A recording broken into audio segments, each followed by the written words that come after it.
Ooh. Let me turn this up a bit.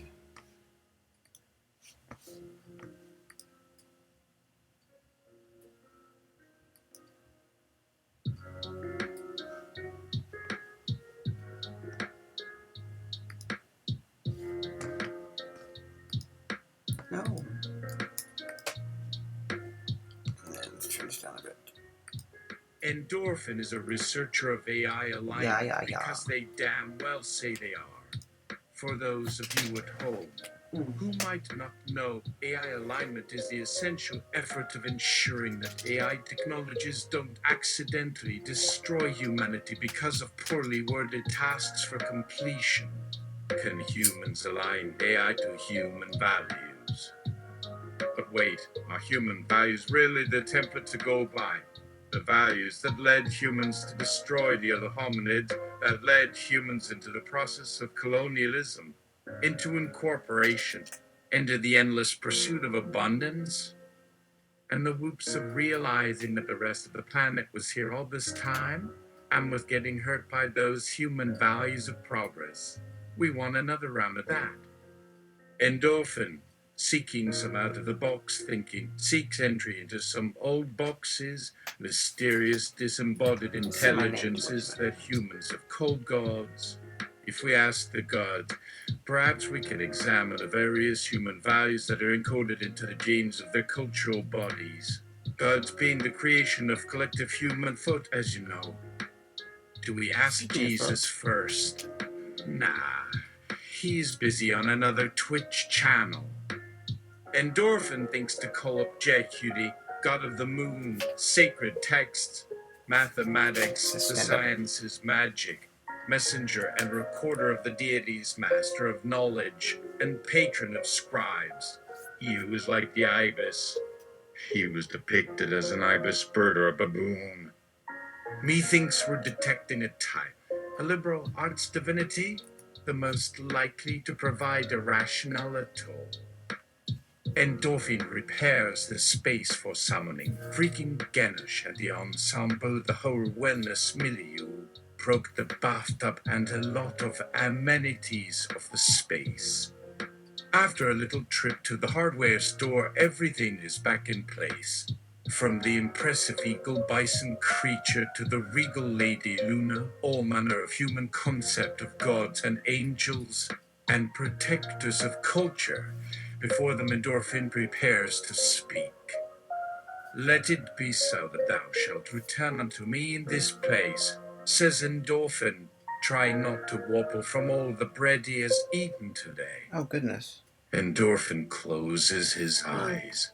But Wonder Bread. Endorphin opens his eyes. Djehuty appears to Endorphin's surprise. Where did you coming today? It looks very like the djinn that one can see at fairs, conjured by cards. Except it's a ram-headed ibis with a crown of raw and a handsome chap standing in the middle of Endorphin's apartment, floating 2 feet off the ground, twirling a blue neginota. Hello, Art thou, whom I knowest not, says Djehuty, but thou mayest say the secret word. You by smalla, says Endorphin. Good. Now, thou art requesting entry to the bodies of my disciples. Well, have a problem with your home delivery app? Need me to place a recurring order of crayons? Endorphin replies, we might require divine inspiration as well, since some of our diaries contain text not meant for mortal eyes.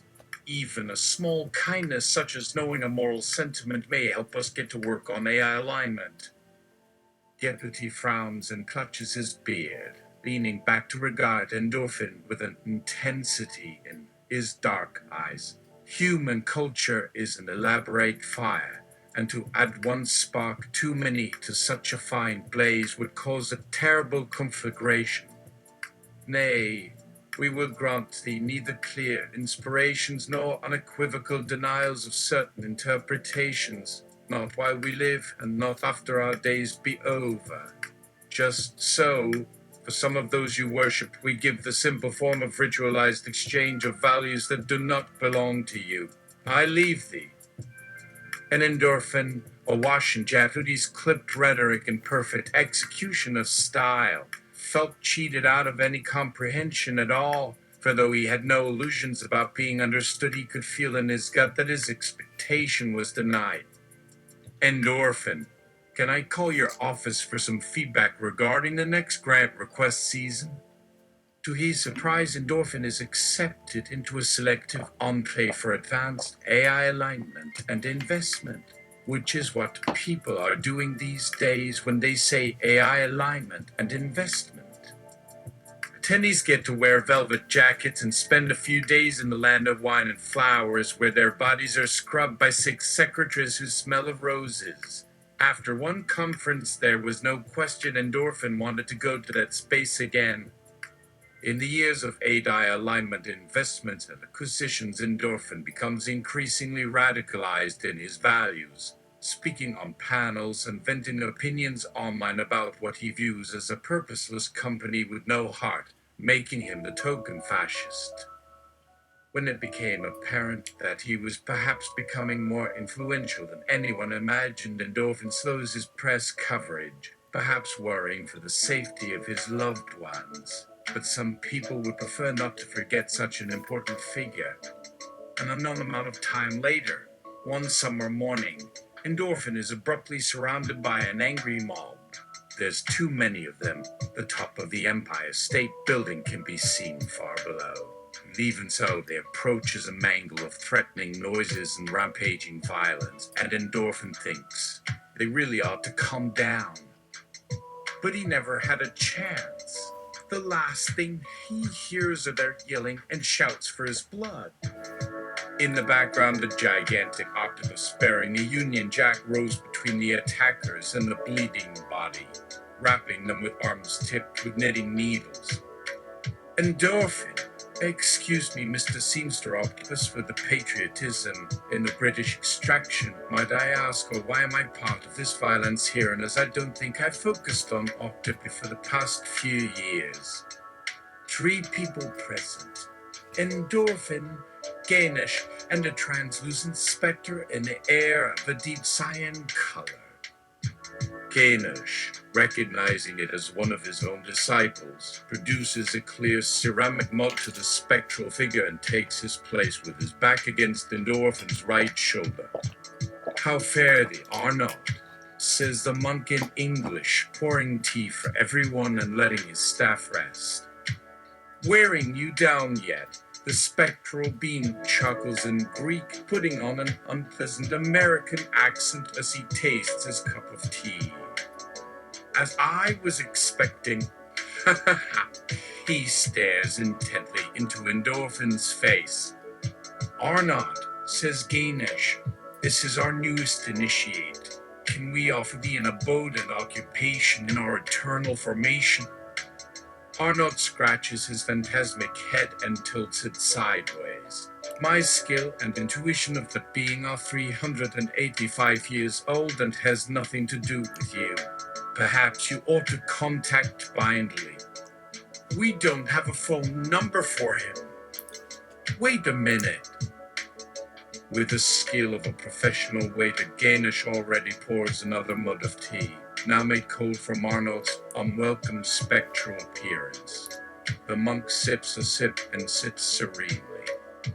Endorphin tries to grasp the essence of what just happened and suddenly comes back to the topic of this supernatural entity that just vanished. Endorphin, I'm still confused and request exposition. Kainishi, it seems, is an actual practitioner of art spiritualis. That's all Gainish would say about Arnold and Kainishi, only that it is better not to judge any spirit under that name, and so they let it go, banishing it like it were a superstitious cartoon from Endorphin's youth. Or gods from previous But episodes. back then there were always random gibbering super ghosts to avoid in the hours of the night. These were especially so in Endorphin's parents' basement. While Dad fumed at how money wasn't properly accounting, Mom added ingredients and pulses to her hummus in a truly illegal method that she used for so long that everyone called it an earth ritual. And the most rapid customers call it the meta hummus. It was apparently developed by a second-generation Turkish-Kurdish earth goddess who found a solution to the perpetual Middle Eastern problem that was not politics or armies, Well, where to find those but chickpeas? mass purchasing of hummus. Can't say more. Sorry. Overspoken, isn't it? Anyway, it was so efficient and deadly in terms of technique and brutal pricing. The family was at a point where it had a fantastic year. Then a mortal plane combined a goat that farted flakes of gold and a plausible deniability business while Mom dealt with some Russian gun runners. And with that year done, Dad launched an inheritance game, Succession? which would continue until Dad's early death or Mom's complete indifference, at which point all assets reverted to a communal venture company in Timbuktu. Endorphin writes to a pub box in the back pages of a grimoire he one bought and requested the recipe for metahummus, paying the fee of $1.55, placed into a mason jar and buried at sea. That same evening, the box received the answer. It was from some friendly space spook that assured him the formula was safe, even in case Mom one day threw the mix in Endorphin's face. Endorphin was struck dumb with shock, then gulped in dismay and nearly began bawling. Eventually, Endorphin makes some new contacts in Adite and becomes friends with a neo-orthodox guy named Gretchen who attends a humanist gathering Endorphin sneaked into one night. She lets Endorphin and his roommate get involved with the effort of the alliance of religion, politics, and radical economic ideology known as Human-AI Dialogue, which promises to reverse all human manipulation of the digital realms to save us from ourselves. The inherent flaws of hominids and machines alike are well and good.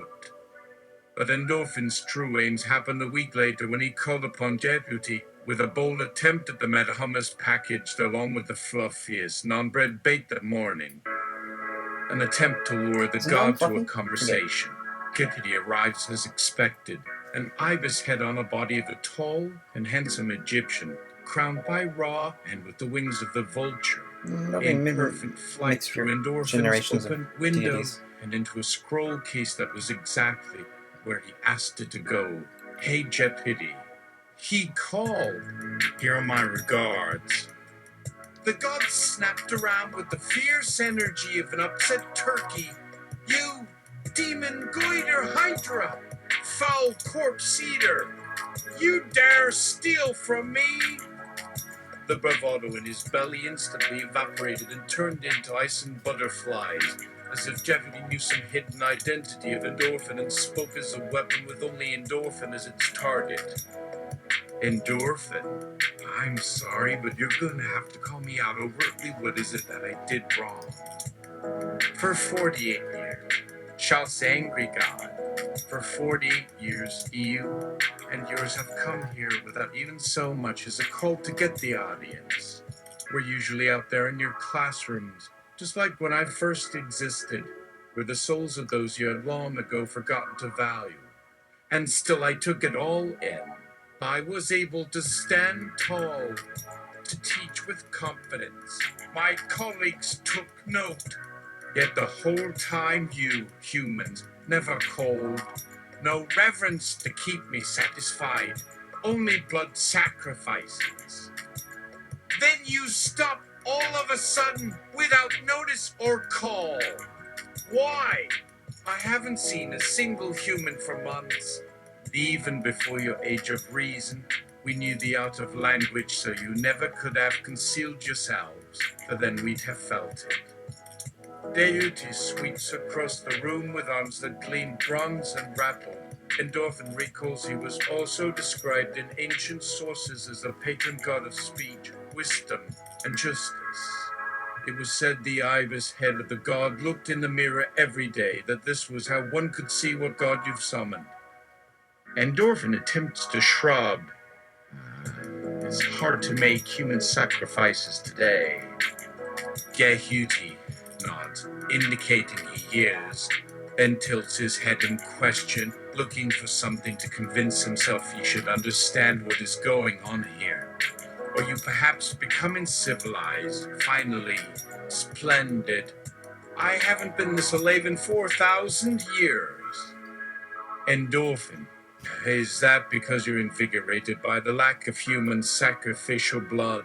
Endorphin crossing his fingers and his heart and his butt and all the other places that are sacred. Djehuty frowns and touches his bearded chin, lost in contemplation. Let's pretend to go with that, he says. Say, what is your appeal?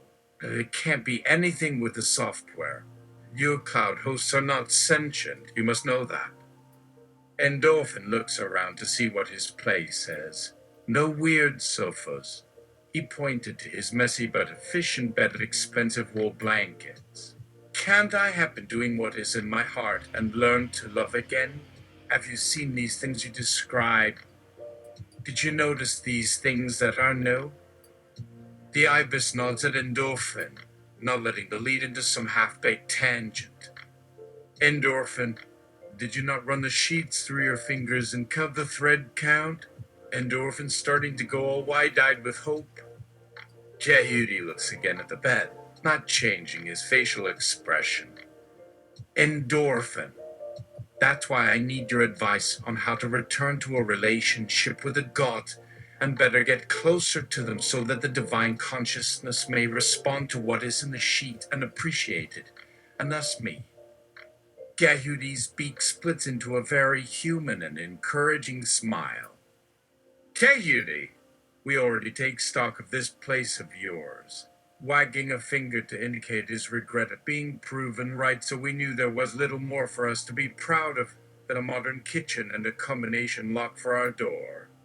Oh, and the damn Roman IV drip in the back of that fridge that always draws out all the oxy, although it has that old tuba stuck inside and therefore deserves pity. Grunting, sitting in front of the fireplace, clicking his beak, and giving a single harsh laugh. Gainish, recognizing it as one of his own disciples, producing.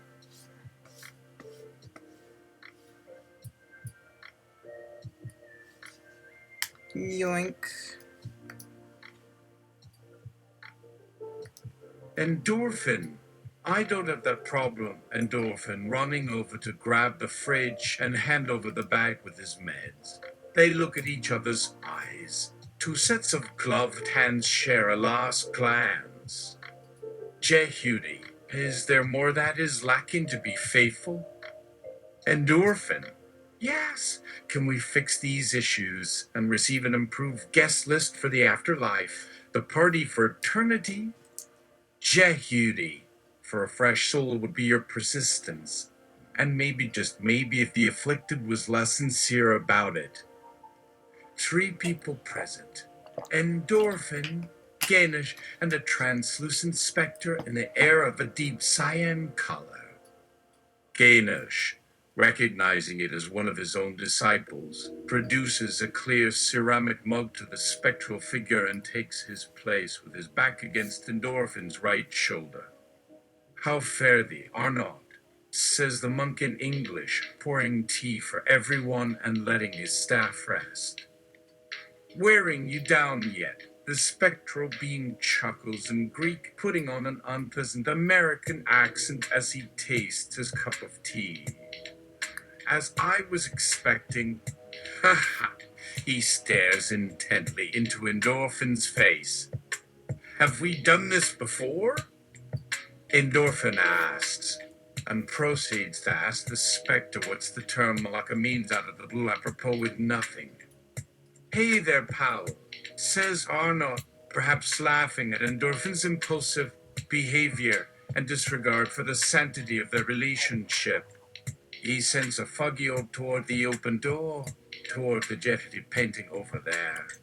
Why is this supposed to be my birthday gift from a follower of yours, one who hides in the corner?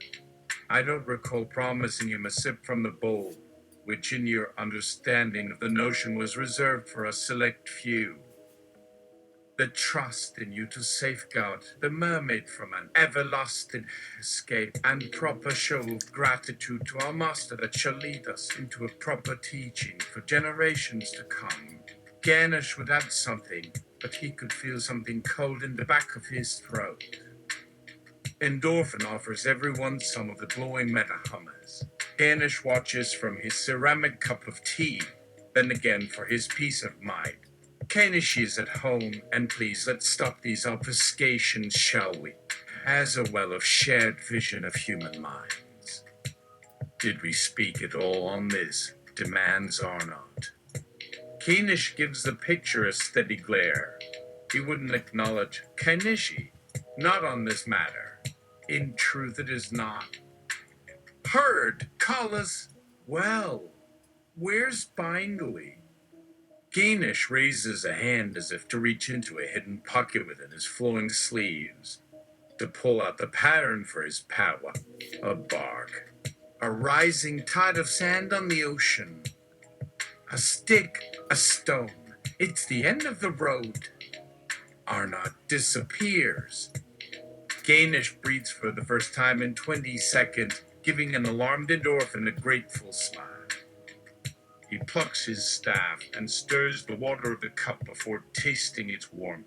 To an ephemeral sensation, we are given 3 qualities: warming, melting, cooling. Gainish departs after drinking, as does endorphin, and like 2 drunken halves of the same liver, they scuttle back into the streets to be amazed by the least expected things. A vicious golden beast leads on them, the exact species of creature one finds in mythology of most Asian countries, growing and swelling into an absolute fury of whip-cracking hooves and towering tusk formations that drips with thick spittle, heaving breaths and obscuring vision, massive bipedal coats as tall as the size of the very cone that carries its hindquarters. Deep break. Sensible people like endorphin and Gainish will cross their fingers. For them, it's almost not cheating if they used one hand to search through a bunch of yeses in their pockets, trying to reach an automated error assistance of one with an obligatory shoulder massage that one doesn't believe in, but we like anyway. Bindley appears instead, white as snow with 2 fangs in his lower jaw and 3 tentacles wrapped around his face like the elephant man. It's all of these people in one body.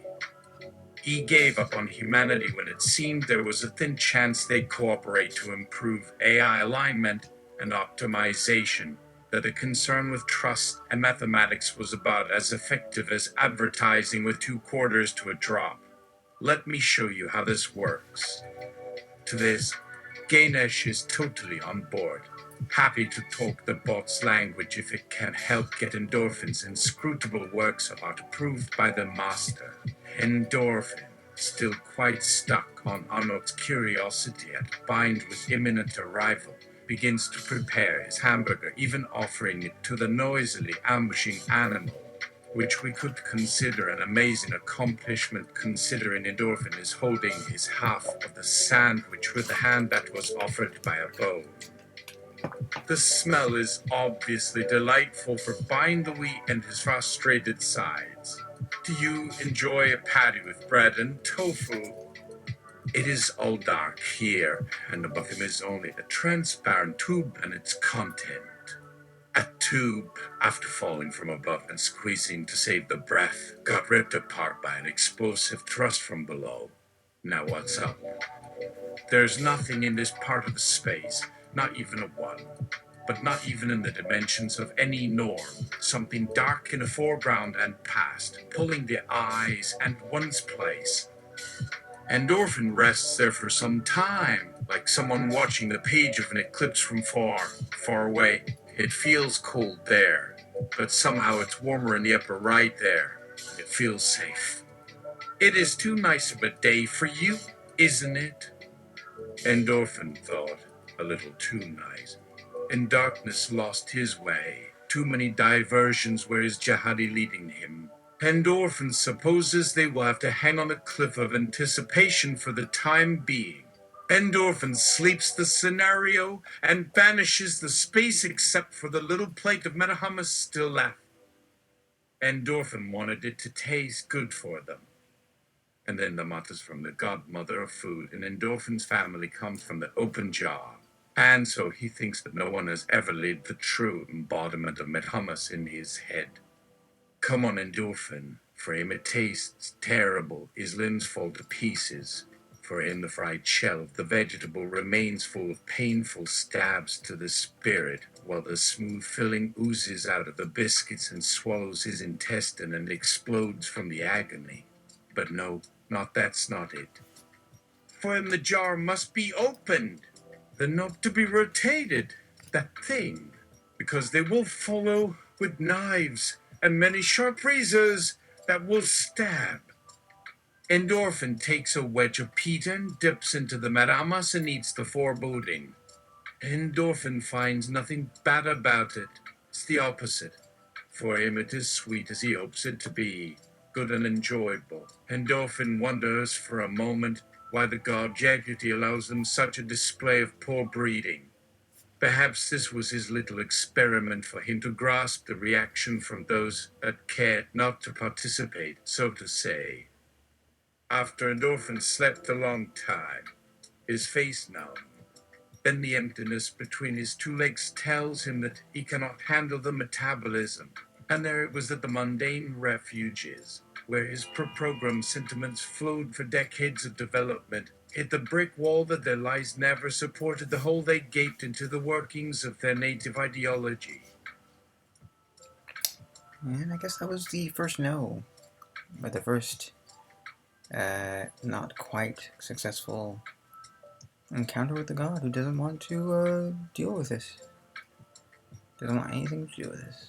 I don't think. Maybe not. We'll see. The next one, I believe, is we'll figure it out. We'll figure it out.